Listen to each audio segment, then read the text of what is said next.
Hi viewers, I am Ravichandra. HTML5 Telugu ట్యూటోరియల్స్లో ఈ విభాగంలో section tag, article tag, side tag, photo tag గురించి ఎలా అప్లై చేయాలనేది డాక్యుమెంట్ తెలుసుకుందాం.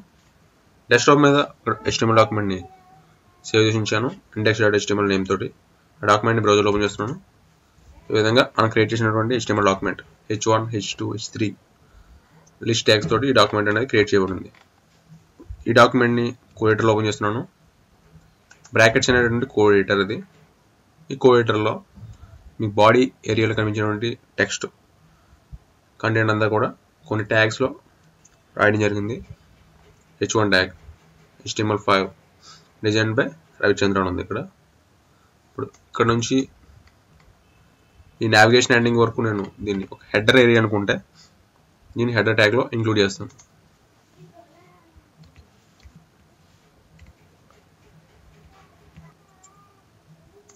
నావిగేషన్ కింద హెడర్ అనేది ఎండ్ అవుతుంది. ఈ ఏరియాని మాత్రం హెడర్ ఏరియా కింద డిక్లేర్ చేస్తాం.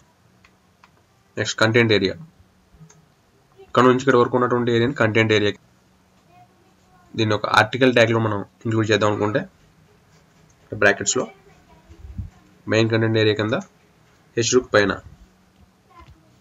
ఆర్టికల్, ఈ ఆర్టికల్ ట్యాగ్లో H2 ఒకటి, H2 ట్యాగ్తో కంటెంట్ ఉంది. నెక్స్ట్ H3 ట్యాగ్తో కంటెంట్ ఉంది. ఇవి రెండు సెక్షన్ కింద మనం అనుకుంటే సెక్షన్ ట్యాగ్ని ఉపయోగిద్దాం. డాక్యుమెంట్ సేవ్ చేసి బ్రౌజర్లో ప్రివ్యూ చూద్దాం.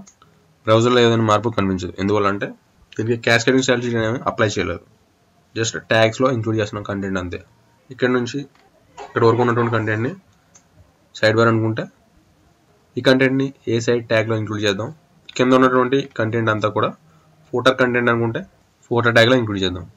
Example, cascading style sheet apply చేసినటువంటి HTML డాక్యుమెంట్ స్టైల్స్తో అప్లై అయితే ఏ విధంగా ఉంటుంది అనేది ఇక్కడ చూపిస్తున్నాను. ఇక్కడ చూడండి, ఇక్కడ మనం చెప్పుకున్నట్టే ఇదంతా కూడా హెడర్ ఏరియా అన్నాం, దాని కింద ఉన్నటువంటిది కంటెంట్ ఏరియా అన్నాం. ఇక్కడ వరకు ఇక్కడ ఉన్నటువంటి సైడ్ బార్ ఉంది, సైడ్ బార్ ఏరియా ఏ సైడ్ అంటున్నాం, ఇదంతా కూడా ఫోటర్ ఏరియా అంటున్నాం, ఇది కాపీరైట్ టెక్స్ట్ అన్నాం. ఈ విధంగా డాక్యుమెంట్ స్ట్రక్చర్ని మనం మార్చాలనుకుంటే క్యాస్కేడింగ్ స్టైల్ షీట్ని లింకప్ చేసి దానికి స్టైల్ షీట్లో స్టైల్స్ రాస్తే పైన డాక్యుమెంట్ని మనం డిజైన్ చేయొచ్చు, డెవలప్ చేయొచ్చు. అదేవిధంగా ఇది కూడా ఏ సైడ్ అనుకుంటే ఈ కంటెంట్ని ఫుటర్,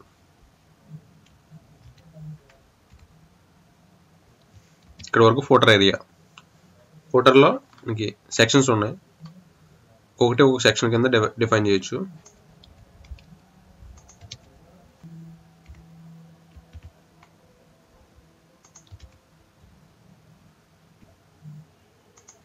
డాక్యుమెంట్ సేవ్ చేద్దాం. ఫ్రెండ్స్, మీకు వీడియో నచ్చినట్లయితే ఫేస్బుక్, ట్విట్టర్, గూగుల్స్ ద్వారా షేర్ చేయండి. మరిన్ని వీడియో అప్డేట్స్ కోసం youtube.com/theopen షేర్ వీక్షించండి. మీ యొక్క విలువైన అభిప్రాయాలు, సలహాలు, సందేహాలు, సూచనలు కామెంట్స్ రూపంలో తెలియజేయండి. మీకు ఈ వీడియో నచ్చినట్లయితే లైక్ బటన్ ప్రెస్ చేయండి, సబ్స్క్రైబ్ చేసుకోండి. మా ప్రశ్నని కూడా మీరు ఉచితంగా మెయిల్లో పొందగలుగుతారు. Thanks for watching.